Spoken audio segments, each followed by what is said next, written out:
നെവിൻ കായംകുളം കൊച്ചുണ്ണിയുടെ ബന്ധു ഇമാതിരി അടിച്ചു മാറ്റൽ. കൂടുതൽ ചാനലിലേക്ക് ഷെയർ ചെയ്യുക, സബ്സ്ക്രൈബ് ചെയ്യുക. അപ്പോൾ അവിടെ ഏറ്റവും കൂടുതൽ മോഷണം നടത്തുന്നത് ഫുഡ് കട്ടുന്നത് നെവിനാണ്. അതിൽ സമ്മതിച്ചേ പറ്റുള്ളൂ. നല്ലൊരു എൻ്റർടൈനറാണ്. പക്ഷേ ചില വായിന്ന് വരുന്ന വാക്കുകളും അനുമോൾക്കെതിരെ പ്രയോഗിക്കുന്നതിലും ആളുകൾ നെവിനെ വെറുത്തു തുടങ്ങി.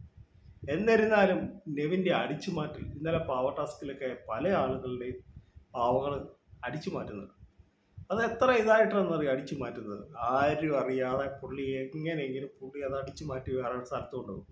ഇത് വന്ന സമയം തൊട്ട് നെവിൻ്റെ ഒരു സ്വഭാവമാണ് അടിച്ചു മാറ്റുക. അടിച്ചു മാറ്റിയതിൽ PhD അല്ലെങ്കിൽ കായംകുളം കൊച്ചുണ്ണിയുടെ തലമുറക്കാരനായിട്ട് വരും നമ്മുടെ ഈ നെവിൻ. ചില സമയങ്ങളിൽ നെവിൻ ഒരു എൻ്റർടൈനറാണ്. ചില സമയങ്ങളിൽ നെവിനെ ഇറിറ്റേഷൻ നമുക്ക് സഹിക്കൂല, പറ്റതവണ സഹിക്കൂലെന്ന് പറയുന്നത് ഇതാണ്. എന്നിരുന്നാലും പുള്ളി അടിച്ചു മാറ്റുന്ന രീതി അത് പൊളിയാണ്. നല്ല ടാസ്കിനെതിരെ മാതിരി അടിച്ചു മാറ്റം അതൊരു നല്ലൊരു ഇതാണ്. ഈ അടിച്ചു മാറ്റുക എന്ന് പറയുമ്പോൾ പുള്ളി അത് കറക്റ്റായിട്ട് അടിച്ചു മാറ്റും. അതാരും മറ്റു മത്സരാർത്ഥികൾ അറിയാതെ അത് എവിടെയെങ്കിലും കൊണ്ട് ഒളിപ്പിക്കും. അതുപോലെ തന്നെ ഫുഡാണേലും എന്തെല്ലാം സാധനങ്ങൾ പുള്ളി അടിച്ചു മാറ്റി ഈ സ്റ്റോർ റൂമിൽ കയറി അടിച്ചു മാറ്റിക്കൊണ്ട് ഒറ്റയ്ക്കിരുന്ന് കഴിച്ചിട്ടുണ്ടെന്ന് പറയും.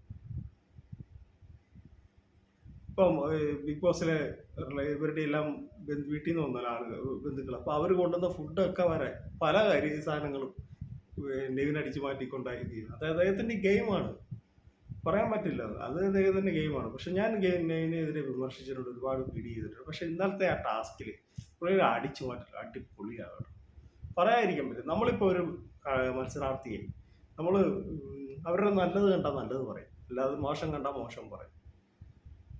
പല ആളുകളും അവരുടെ ഓരോരുത്തർക്കും അവർക്ക് ഇഷ്ടമുള്ള മത്സരാർത്ഥി ഉണ്ട്. അപ്പം നമ്മളിപ്പോൾ ആരെങ്കിലും ഇപ്പോൾ അനുമോളെ അല്ല അനീഷിനെ ആരെങ്കിലും ഷാനവാസിനെയോ ഒക്കെ പൊക്കി വീഡിയോ ഇട്ട് കഴിഞ്ഞാൽ ഇന്ന ആളുടെ PR ആണോ, അല്ല അവരെ താഴ്ത്തി നമ്മൾ അവർക്ക് എന്തിനെ വിമർശിച്ച് വീഡിയോ ഇട്ട് കഴിഞ്ഞാൽ ഇന്ന ആളുടെ PR ആണോ എന്ന് പല ആളുകളും വന്ന് ചോദിക്കുന്നുണ്ട്. നിങ്ങളൊരു കാര്യം മനസ്സിലാക്കുക, ഈ PR വർക്ക് എന്താണെന്ന് നിങ്ങൾക്കറിയാം.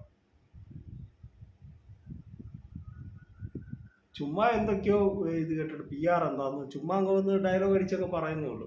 അത് PR എന്താണെന്ന് മനസ്സിലാക്കിയിട്ട് നിങ്ങൾ പറ. നമ്മൾ ആരുടെയും PR വർക്കും അല്ല, ആരുടെയും നമ്മൾ പൈസ വാങ്ങിയിട്ടുമില്ല. അപ്പോൾ എൻ്റെ കൊച്ചു വീഡിയോ അവസാനിക്കാൻ നിങ്ങൾക്ക് ഇഷ്ടമായി വീഡിയോ ലൈക്ക് ഷെയർ ചെയ്താൽ സബ്സ്ക്രൈബ്. Thank you.